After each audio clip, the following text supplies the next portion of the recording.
ಓಂ ಯಾವತೀರ್ವೈ ದೇವತಾಸ್ತಾಃ ಸರ್ವಾ ವೇದವಿಧಿಬ್ರಾಹ್ಮಣೇ ವಸಂತಿ ತಸ್ಮಾತ್ ಬ್ರಾಹ್ಮಣೇಭ್ಯೋ ವೇದವಿದ್ಭ್ಯೋ ದಿವೇ ದಿವೇ ನಮಸ್ಕುರ್ಯಾನ್ನಾಶ್ಲೀಲಂ ಕೀರ್ತಯೇತ್ ಏವ ದೇವತಾ ಪ್ರೀಣಾತಿ. ಹರಿ ಓಂ.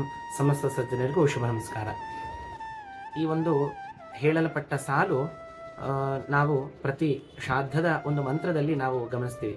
ಅರ್ಥಾತ್ ಆ ಶ್ರಾದ್ದದಲ್ಲಿ ಬ್ರಾಹ್ಮಣರ ಪಾದ ಪ್ರಕ್ಷಾಲನೆ, ಅದಕ್ಕೆ ಮುಂಚೆ ಅವರಿಗೆ ಪ್ರದಕ್ಷಿಣೆ ಹಾಕುವ ಒಂದು ಸಂದರ್ಭದಲ್ಲಿ ಈ ಮಂತ್ರವನ್ನು ಬಳಕೆ ಮಾಡೋದಾಗಿ ನಾವು ನೋಡ್ತೀವಿ.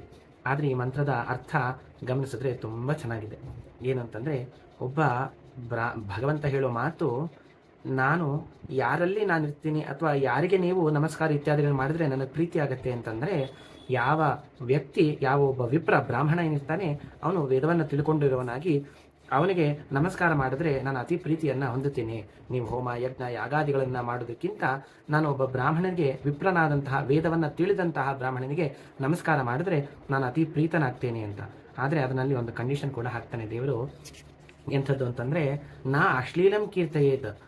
ಅವನು ಅಶ್ಲೀಲವನ್ನು ಮಾತಾಡುವಂಥವನಾಗಿರಬಾರ್ದು. ಅಶ್ಲೀಲ ಅಂತಂದರೆ ನಮ್ಮ ಭಾಷೆಯಲ್ಲಿ ಗೊತ್ತಿದೆ, ಅಶ್ಲೀಲ ಪದಗಳು, ಬೇಡದೇ ಇರುವಂತಹ ನಿಂದಾ ಮಾತುಗಳು, ಅದನ್ನು ಹೇಳಬಾರ್ದು. ಜೊತೆಗೆ ಒಂದು ಅಭಿಪ್ರಾಯ, ಅಶ್ಲೀಲ ಅಂದರೆ ಪರರ ಮನಸ್ಸನ್ನು ನೋಯಿಸುವಂತಹ ಮಾತು ಕೂಡ, ಅದು ಕೂಡ ಅಶ್ಲೀಲವೇ. ಹೀಗಾಗಿ ಅದು ಕೆಟ್ಟ ಪದವೇ ಆಗಬೇಕು ಅನ್ನೋದಲ್ಲ, ಇನ್ನೊಬ್ಬರ ಮನಸ್ಸಿಗೆ ಅವರ ತೇಜೋವಧವಾಗುವಂತಹ ಮಾತು, ಮನಸ್ಸಿಗೆ ನೋವಾಗುವಂತಹ ಮಾತು ಕೂಡ ಅಶ್ಲೀಲವೇ.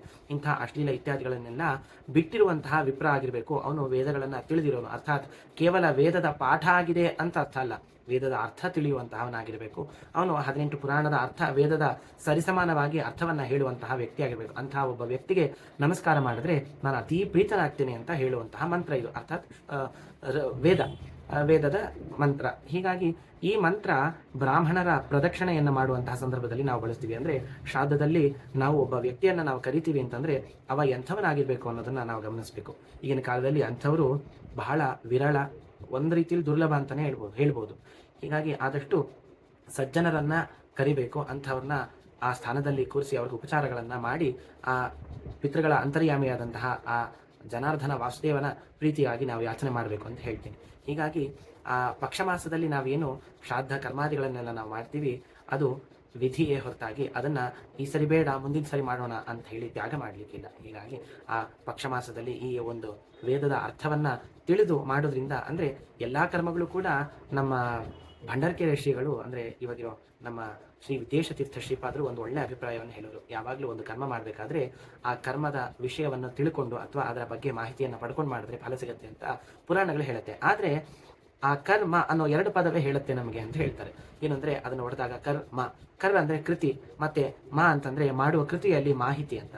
ಹೀಗಾಗಿ ಕೃತಿ ಮತ್ತೆ ಮಾಹಿತಿಯನ್ನು ತಿಳಿದು ಮಾಡಿದಾಗ ನಮ್ಮ ನಿಜವಾದ ಕರ್ಮ ಅಂತ ಅನಿಸ್ಕೊಳ್ಳುತ್ತೆ. ಇಲ್ಲ ಅಂತಂದರೆ ನಮ್ಮ ಆಡು ಭಾಷೆಯಲ್ಲಿ ಕೇವಲ ಕರ್ಮ ಅಂತ ಕರೆಸ್ಕೊಳ್ಳುತ್ತೆ. ಹೀಗಾಗಿ ನಾವು ನಿಜವಾಗ್ಲೂ ಕರ್ಮದ ಫಲವನ್ನು ಉಣಬಯಿಸಬೇಕಾ ಅಂತಂದರೆ ನಿಜವಾಗ್ಲೂ ಮಾಹಿತಿಯನ್ನು ತಿಳಿದು ಮಾಡಿದಾಗಲೇ ಅದರ ಫಲವನ್ನು ನಾವು ಅನುಭವಿಸ್ತೀವಿ.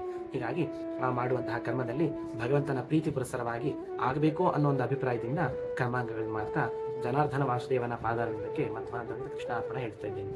ಹೀಗೆ ಇಂತಿನ ಹೆಚ್ಚಿನ ವಿಡಿಯೋಗಳಿಗಾಗಿ ನನ್ನ ಯೂಟ್ಯೂಬ್ ಚಾನಲ್ ವರಾಹವರದ ಫಾಲೋ ಮಾಡಿ, ಸಬ್ಸ್ಕ್ರೈಬ್ ಮಾಡಿ, ಮರಿಬೇಡಿ.